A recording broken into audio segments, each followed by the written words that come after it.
Selamat datang kembali di channel Cerita Singkat. Sebelum kita mulai, silahkan subscribe dulu channel ini.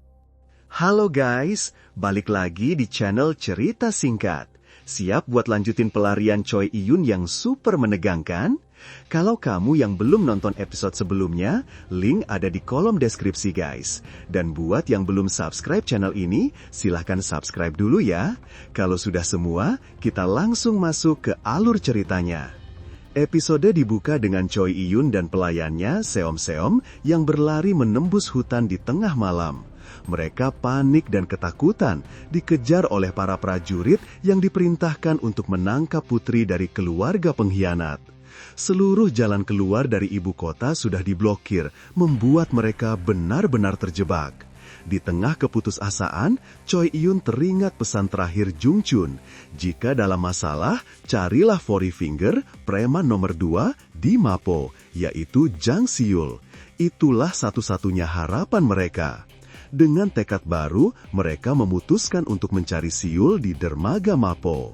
Sementara itu, di dermaga, asisten ayah Choi Un, Chief Kang, berhasil mendapatkan sebuah perahu kecil untuk kabur ke Pulau Gangwa.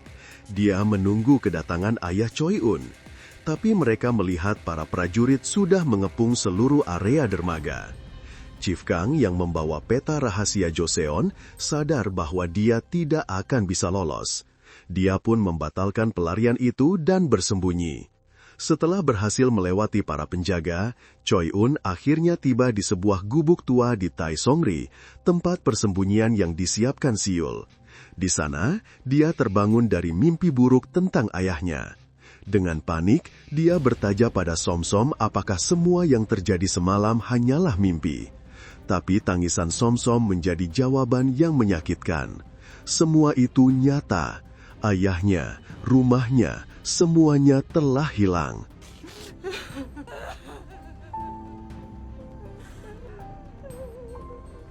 Di markasnya, Mudok sedang menginterogasi Gaidal, salah satu preman cupu yang membantu Siul. Dia ingin tahu di mana Choi Un disembunyikan. Mudok, yang tahu bahwa menyembunyikan buronan pengkhianat adalah hukuman mati, ingin segera mengusir Choi Un. Di tempat persembunyian, Siul bertemu dengan Chief Kang. Disinilah Chief Kang memperlihatkan peta Jason kepada Siul. Kemudian Gaidal datang dan menyerahkan pedang milik Jung Chun yang tertinggal di lokasi pertarungan sudah diamankan. Kabar buruknya, Gaidal juga mendengar bahwa jenazah Jung Chun digantung di depan tembok kota sebagai peringatan bagi semua orang. Siul hanya bisa menatap pedang sahabatnya dengan tatapan hancur.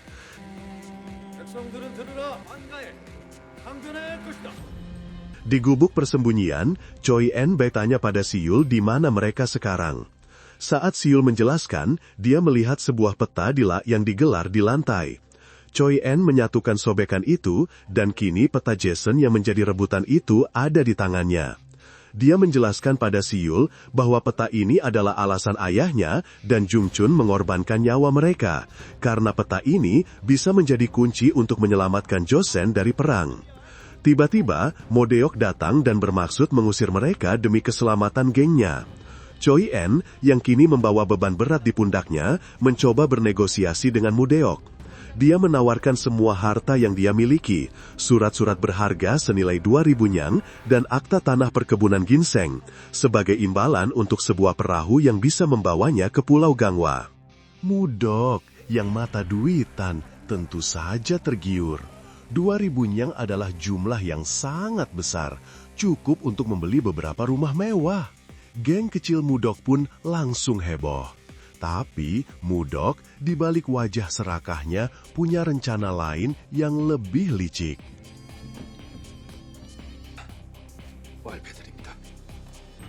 Di saat yang sama, Lee Dolgai yang frustrasi karena belum menemukan peta, menginterogasi Wang Hai dengan brutal. Dia tahu Choi Un pasti bersembunyi di suatu tempat. Lee kemudian melaporkan progres kerjaannya ke pejabat tinggi atasan dia yang juga korup. Berita yang dibawa membuat para pejabat ini tidak senang. Mereka bahkan mengancam untuk mencabut posisi pejabat Lee. Bahkan, petinggi wanita itu berpendapat bahwa Lee Dolgai sudah tahu terlalu banyak dan berbahaya buat mereka. 나대는 모양새도 그렇고 아직 씁니다. 어찌하지? Malam harinya, Mudok menyelinap keluar. Dia menemui Lee Dolgai dan melakukan pengkhianatan terbesar. Dia membocorkan lokasi persembunyian Choi Un.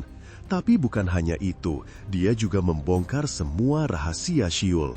Dia menceritakan hubungan Siul dengan Jung Chun, bagaimana mereka seperti saudara. Dia bahkan menceritakan tragedi masa lalu Siul, bahwa Wang Hai adalah pembunuh ibu Siul.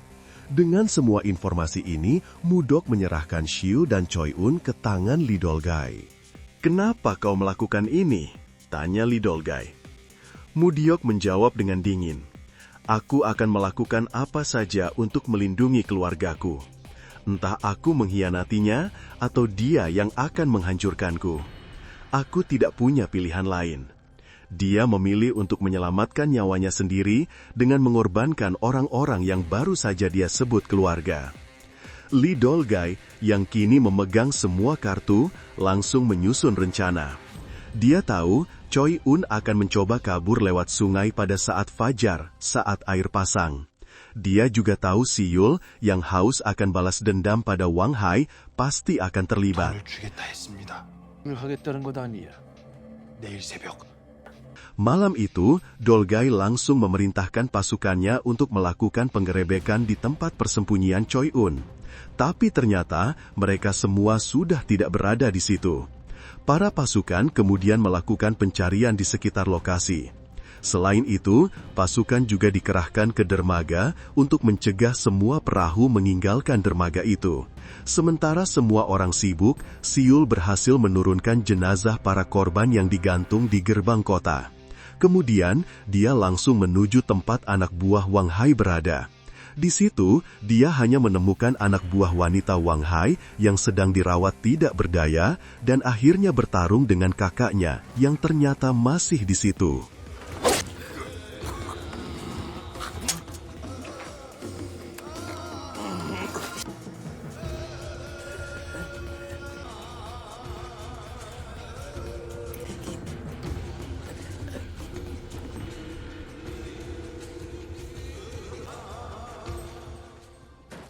Sementara, semua pasukan kepolisian berada di dermaga dan melakukan pencarian besar-besaran, kesempatan ini digunakan oleh Choi Un dan Beng preman kecilnya untuk melarikan diri menggunakan jalur pegunungan yang tidak dijaga. 나타나지 않은 듯합니다. 따르거라. 예.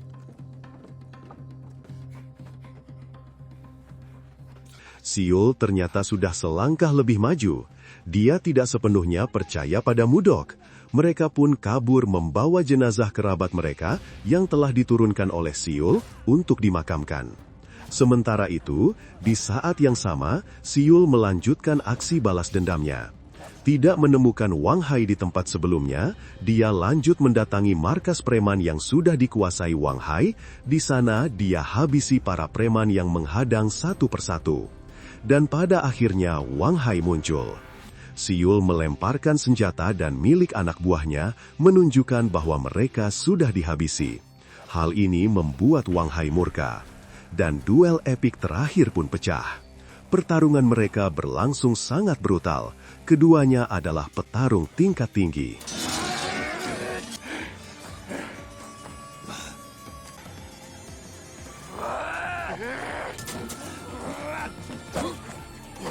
너 떠이고 날 감당함. 그게 내 일이다.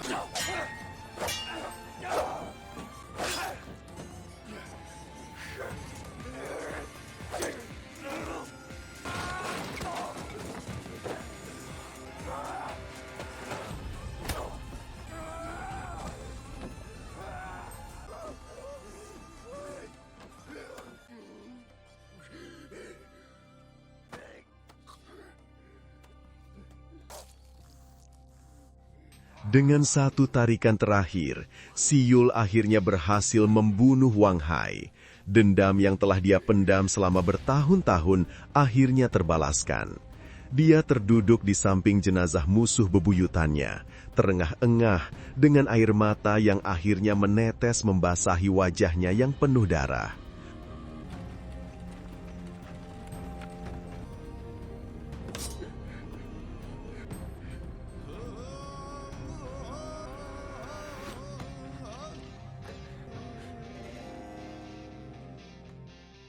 Fajar pun tiba, gengs. Sesuai laporan Mudok, Lee Dolgai dan pasukannya sudah mengepung dermaga. Mereka menunggu kapal yang akan membawa Choi Un, tapi kapal itu tidak pernah datang. Di saat yang sama, Choi Un, Chief Kang dan Som Som sudah menaiki bukit dan menguburkan jenazah kerabat mereka. Saat melihat Choi Un tidak muncul, dia sadar rencananya gagal total. Dia telah dipermainkan. Kemarahannya pun meledak. Dia langsung menghampiri Mudok, sang pengkhianat. Lee Dolgai menuduh Mudok telah merencanakan semua ini, memberinya informasi palsu agar Si Yul dan Choi Un bisa kabur. Mudok, yang gemetaran ketakutan, bersumpah dia tidak tahu apa-apa. Tapi Lee Dolgai sudah dibutakan oleh amarah. Dia menghajar Mudok habis-habisan di depan semua orang. Hampir saja Mudok dihabisi. Untung salah satu anak buahnya mencoba menenangkannya. Mudok ditinggalkan begitu saja, menangis meraung-raung di tanah, hancur dan dipermalukan. Di bukit tempat pemakaman, Si Yul dan gengnya berkumpul. Mereka baru saja selesai menguburkan jenazah ayah Choi Un dan Jung Chon. Suasananya penuh duka. Geng kecil Si Yul akhirnya bertemu kembali dengan Si Yul. Mereka sangat lega melihat kakak mereka selamat. "Kau berhasil?" tanya mereka, merujuk pada Wang He. Si Yul hanya mengangguk, tapi tangannya berlumuran darah. Kemudian, Walwal dengan sedih menunjuk ke sebuah gundukan tanah yang masih baru. Itu adalah makam Jung Chun. Si Yul berjalan ke makam sahabatnya, lalu memberikan penghormatan terakhir. Adegan terakhir episode ini adalah perpisahan antara Si Yul dan Choi Un di bukit itu. Mereka akan menempuh jalan yang berbeda. Choi Un berencana mengantarkan peta ke hakim di Pulau Gangwa, lalu menyeberang untuk mencari kehidupan baru. Dia menawarkan Si Yul untuk ikut, tapi Si Yul menolak. Dia berniat pergi ke perbatasan. Choi Un kemudian melepaskan syalnya untuk membalut tangan Si Yul yang masih berdarah. Sebelum berpisah, mereka akhirnya saling memberitahu nama mereka. "Namaku Choi Un," katanya. "Si Yul adalah milikku." "Jang Si Yul," jawabnya. Mereka saling berjanji untuk bertahan hidup.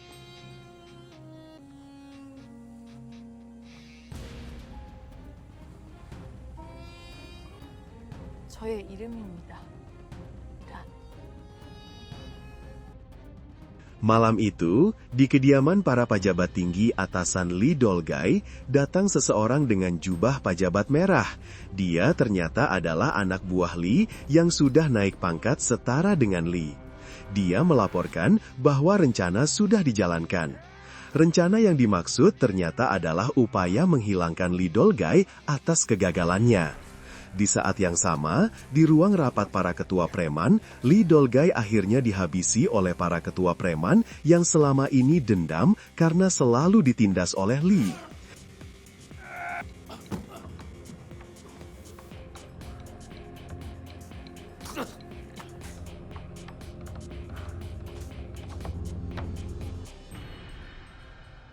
Episode 9 ditutup dengan memperlihatkan sinyal asap di kejauhan yang berarti invasi pasukan Jepang sudah terjadi, negara mereka sekarang dalam kondisi darurat perang.